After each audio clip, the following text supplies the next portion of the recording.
Hello বন্ধুরা, তো আজ এসেছি একটি বাড়িতে ঠাকুরের রং করতে। তো সে বাড়িতে একটি পুরনো লক্ষ্মীনারায়ণ আছে, তো সেই ঠাকুরটির রং হবে। তো বাবা প্রায় সব ঠাকুরের রং কমপ্লিট করে দিয়েছে। তো আমি গিয়ে শুধুমাত্র চোখ এবং শাড়ির ডিজাইনটাই করব।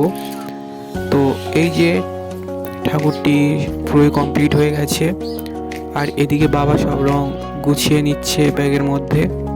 তো আমি আপনাদের দেখাতে পারলাম না, কারণ অনেক সময় ধরে ঠাকুরটির রং এবং শাড়িটি করতে আমার টাইম লেগে গিয়েছিল, তাই আমার ভিডিও করার মনে ছিল না। তাই আপনাদের লাস্ট ফিনিশিংটা ভালো করে দেখিয়ে দিলাম। অবশ্যই কেমন হয়েছে অবশ্যই জানাবেন। তো এরকমই আরও নতুন নতুন ভিডিও আপনাদের কাছে নিয়ে আসবো। তার জন্য অবশ্যই চ্যানেলটি সাবস্ক্রাইব করবেন এবং বেল আইকনটি প্রেস করবেন।